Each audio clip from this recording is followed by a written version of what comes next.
The first absence. Hook. Looking back, I should have seen the signs.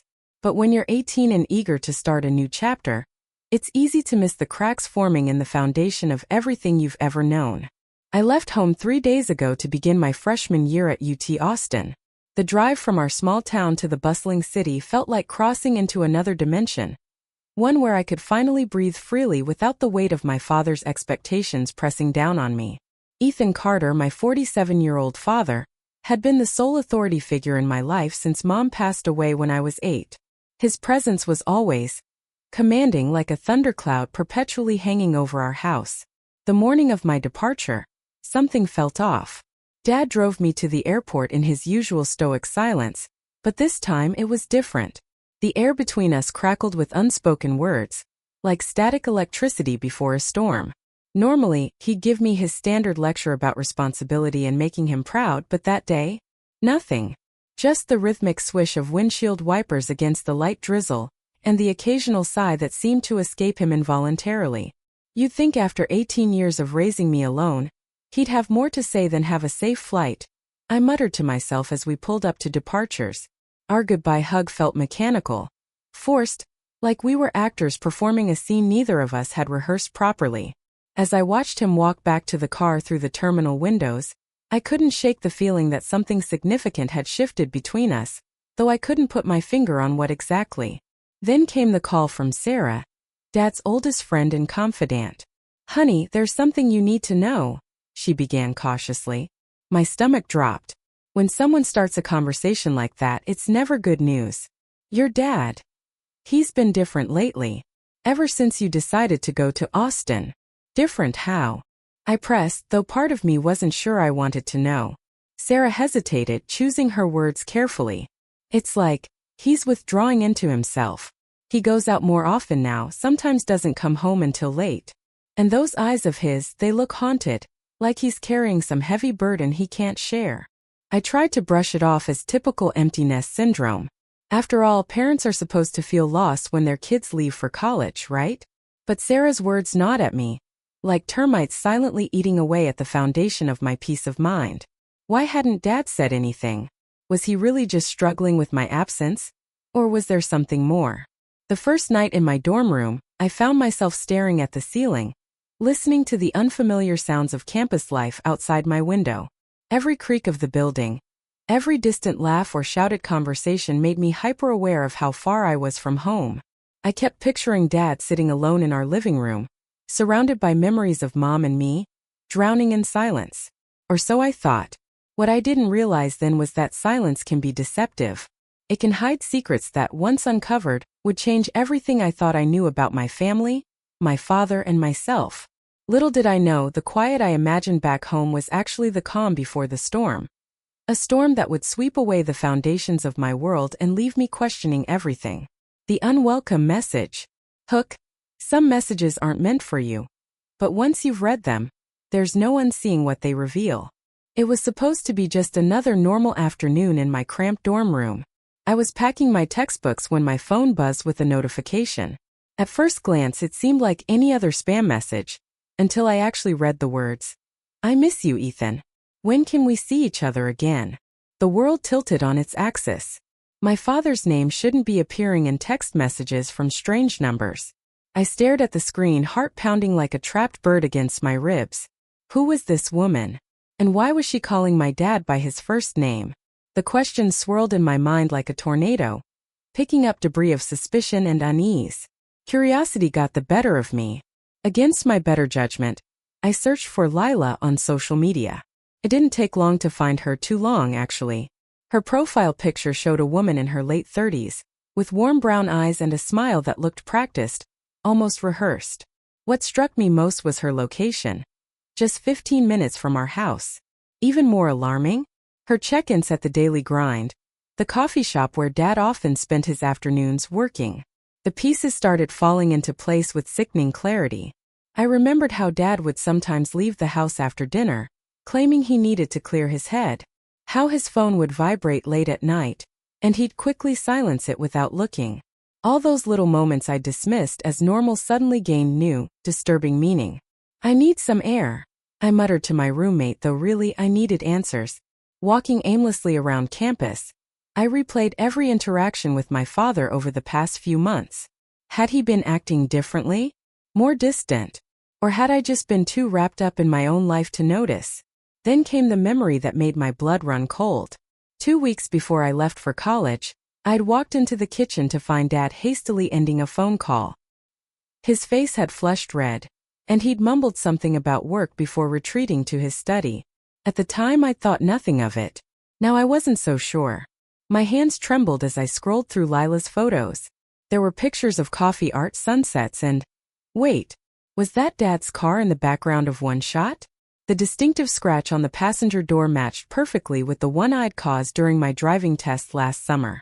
This can't be real, I whispered to myself, sinking onto a bench near the library. Students bustled around me, oblivious to the earthquake shaking my world. Everything I thought I knew about my family was unraveling faster than I could process. But the worst part? I couldn't confront him, not yet.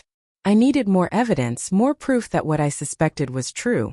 Because if I was wrong, if this was all some massive misunderstanding, then bringing it up would only drive a wedge between us that might never heal. As the sun dipped below the horizon, painting the Austin sky in shades of crimson and gold, I made a decision. I had to go home. Not for Thanksgiving or Christmas now. I needed to see with my own eyes what my father was hiding. Because sometimes the truth is like a splinter. It festers beneath the surface until you have no choice but to dig it out. The friend who knew too much. Sometimes the people closest to us know the secrets we aren't ready to hear. The next morning, I dialed Sarah's number with trembling fingers. She answered on the second ring, her voice warm but tinged with caution. Hey, sweetheart. How's college life treating you? Sarah, I interrupted, my voice sharper than I intended. I need to talk to you about Dad.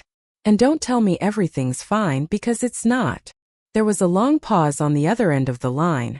I could almost picture her pinching the bridge of her nose, weighing how much she should or shouldn't say. Finally she sighed. All right, come over. We'll talk in person. An hour later I was sitting across from her at her kitchen table, clutching a mug of tea that had gone cold. Sarah fidgeted with her pearl necklace, a nervous habit I'd noticed since I was a kid. Look, she began, her voice low. Your dad and I go way back. He's like a brother to me, so this isn't easy. My stomach churned as she hesitated. Just say it, I urged, my voice cracking. He's been seeing someone, she blurted out, then quickly added. Not seriously, or at least that's what he says. Her name is Lila. They met at the Daily Grind months ago. First he said it was just casual, no big deal. But, she trailed off, guilt flickering across her face. But what? I demanded, my pulse racing like a drumbeat. Sarah avoided my eyes. But then you got accepted to UT Austin. And suddenly he started spending more time with her. He told me once. Her voice broke and she took a shaky breath. He said he deserved a little happiness after all these years of being alone. The words hit me like a punch to the gut. My hands tightened around the mug, knuckles white. So I'm just an inconvenience to him? Something he had to deal with until he could move on. No. Sarah reached across the table, gripping my hand. That's not what I'm saying. Ethan loves you, sweetheart. But he's human. He's lonely. And sometimes, people make choices they think will fill that void without realizing who they might hurt in the process. I pulled my hand away, anger bubbling beneath my skin like lava. Choices? You mean betrayals? How could he do this? After everything Mom went through, after raising me alone for so long, how could he throw it all away for some woman he barely knows? Sarah didn't have an answer. Instead, she sat there, looking older than I'd ever seen her. Her shoulders slumped under the weight of too many secrets. As I left her house, the late afternoon sun casting long shadows across the street, I felt torn between two warring emotions, fury and fear. Fury at my father for being so selfish, for prioritizing his own happiness over mine. Fear that maybe, just maybe, Sarah was right, that he wasn't a villain, just a man drowning in loneliness. But one thing was certain. I couldn't stay away any longer. I needed answers, even if they shattered the fragile illusion of our family. The return. Coming home isn't always comforting. It can feel like stepping into a lion's den. 2 days later I stood outside our front door, heart pounding like a war drum. I'd lied to my roommate, telling her I needed a break from campus life. In reality, I was here to confront the truth head-on. The house smelled the same, like cedarwood and faint traces of my mother's perfume, but something felt different. Off. As I stepped inside, I noticed a pair of unfamiliar high heels tucked discreetly behind the couch. My blood ran cold. They were black stilettos, elegant and expensive-looking, definitely not something my father would own. Before I could process what I was seeing, laughter drifted down the hallway, low, melodic, unmistakably feminine. My legs carried me toward the sound before my brain could catch up. Outside my father's bedroom, I froze. Through the crack in the door, I saw them. My father sitting on the edge of his bed, and Lila perched beside him, her hand resting casually on his knee. "I can't believe how much I've missed you," Lila murmured, her voice honey-sweet. My father chuckled softly, the sound foreign and unsettling. "It's easier now that my daughter's gone," he replied. "She was always such a handful." Those words hit me like a freight train. A strangled gasp escaped my lips, and both their heads snapped toward the door. For a moment, time seemed to stop. My father's face turned ashen, while Lila's expression shifted from surprise to something resembling triumph. "Get out," I whispered, my voice shaking with rage. "Both of you, get out of my house." Lila scrambled to her feet, grabbing her purse and practically sprinting toward the door. My father stayed rooted in place, staring at me with wide, guilty eyes. "How could you?" I spat, tears streaming down my face. "How could you treat me like I'm nothing? Like I'm just some burden you're glad to be rid of?" He opened his mouth to speak, but no words came out. Instead, he looked away, shame written all over his features. I wanted to scream, to smash something, to unleash every ounce of pain and betrayal boiling inside me. But instead, I turned and fled to my room, slamming the door shut behind me. The walls felt suffocating, closing in like a vice. For hours, I lay on my bed, staring at the ceiling, replaying his words in my mind. "She was always such a handful." Was that really how he saw me? All those years of trying to make him proud, of bending over backward to be the perfect daughter. And this was the truth? By the time morning came, exhaustion had dulled my anger into a dull ache. I knew what I had to do. It was time to face him, not as his child but as someone demanding answers. The confrontation. Some truths are like open wounds, they bleed until they're exposed. Breakfast the next morning was tense, to say the least. My father shuffled into the kitchen wearing yesterday's clothes, his hair disheveled, dark circles under his eyes. He poured himself a cup of coffee and sat across from me, avoiding eye contact. "We need to talk," I said, my voice steady despite the storm raging inside me. He nodded slowly, setting his mug down. "I know. And I owe you an explanation." "An explanation?" I repeated, incredulous. "No, Dad. You owe me the truth. Why didn't you tell me about Lila? Why did you let me leave thinking everything was fine when clearly it wasn't?" His jaw tightened, and for a moment I thought he might deny it. But then he sighed, running a hand through his graying hair. "Because I was ashamed," he admitted quietly. "Ashamed of how lonely I've been. Ashamed that I let myself get caught up with someone else while still grieving your mother." "Grieving?" I shot back, my voice rising. "You've had 18 years to grieve. 18 years where I gave up everything to help you keep this family together. And now, just because I'm finally living my own life, you decide it's okay to replace me."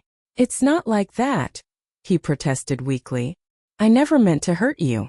I didn't realize how much I needed companionship until Lila came along. She made me feel alive again." "That's great, Dad," I snapped, sarcasm dripping from every word. "Really touching. But what about me? Did you ever stop to think about how this would affect me? Or was I just collateral damage in your quest for happiness?" He flinched at my words, and for the first time, I saw genuine remorse in his eyes. "I messed up," he admitted. "I should have handled things differently. But please give me a chance to make it right." Make it right? How could he possibly fix something like this?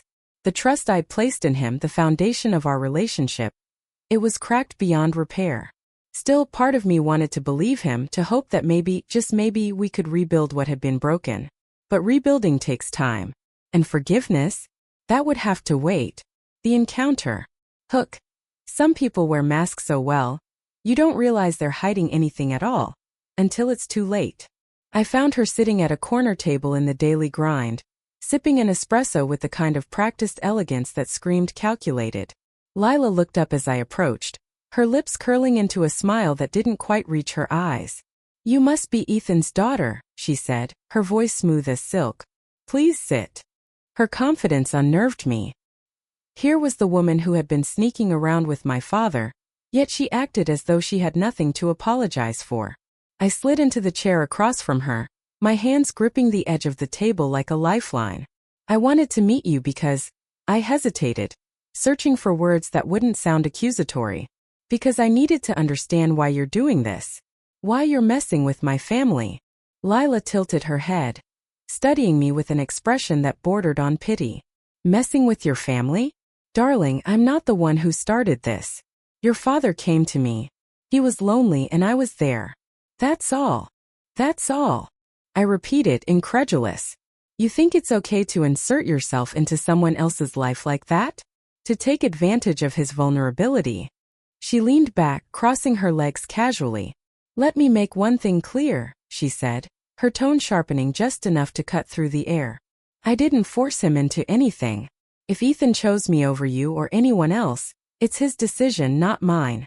Don't blame me for something he willingly walked into." Her words hit me like a slap. She wasn't denying her role. Instead, she was twisting it, framing herself as some kind of victim. But beneath the polished exterior, I saw the truth. Lila wasn't just a woman seeking companionship. She was a manipulator, expertly exploiting my father's loneliness for her own gain. "I can't believe you have the audacity to sit here and justify what you've done," I spat, my voice trembling with barely contained fury. "You don't deserve someone like my dad, no matter how flawed he might be." Lila smirked, unfazed. "And yet here we are. The question is, what are you going to do about it?" As I left the cafe, her smug expression burned in my mind like a brand. For the first time, I understood the full extent of the situation. This wasn't just about my father's betrayal. It was about protecting what little remained of our family, and exposing Lila for who she truly was. The legal battle. Hook. Sometimes the only way to fight fire is with fire, and hope you don't get burned in the process. The next morning, I sat across from a lawyer named Mr. Hayes, his office walls lined with leather-bound books and framed diplomas. I explained everything. The texts, the shoes, the money my father had been funneling to Lila using funds from my mother's savings account. "This isn't just emotional manipulation," Mr. Hayes said, tapping his pen against the desk. "If we can prove that your father used marital assets without consent, we might have grounds to freeze those transactions." My heart raced. This was bigger than I'd anticipated.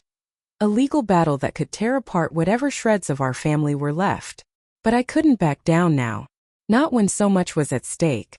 When I confronted my father later that day, he exploded. "How dare you involve lawyers?" he shouted, veins bulging in his neck.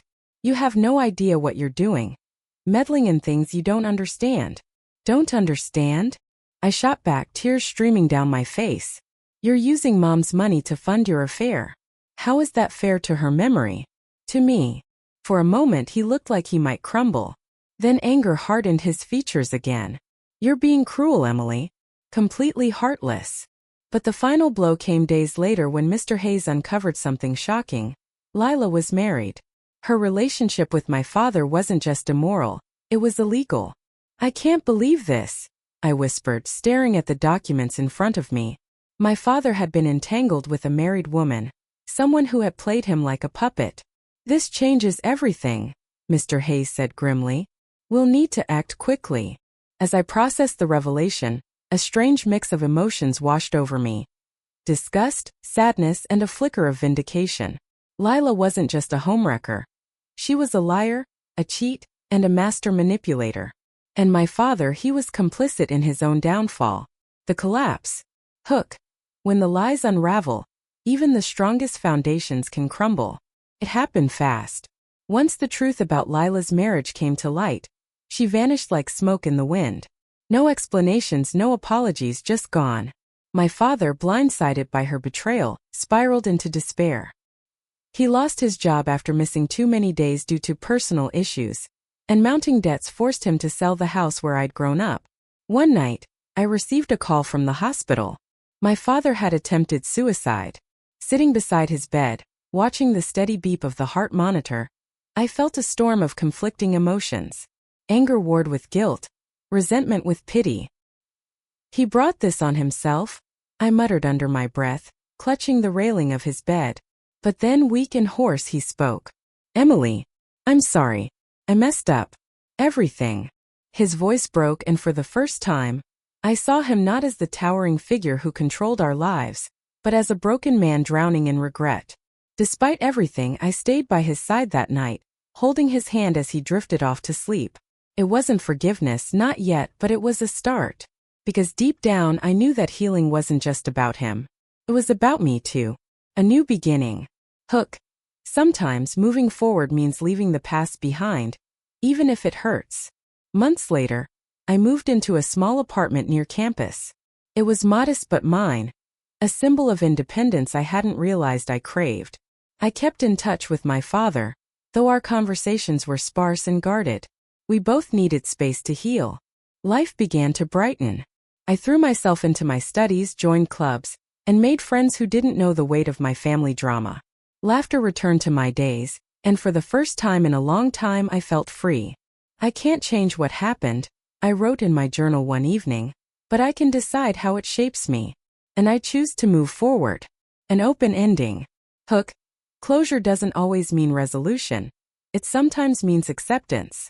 In the letter I sent to my father, I poured out every emotion I'd bottled up. My pain, my disappointment, my hope for reconciliation. I ended it with a firm boundary. I love you, but I need space to rebuild trust. Weeks later, I received his reply. It was raw and heartfelt, filled with promises to do better. I failed you, he wrote, but I want to be the father you deserve. Reading his words, I felt a glimmer of hope. Maybe, just maybe, we could find our way back to each other, not as the people we once were, but as the people we were becoming.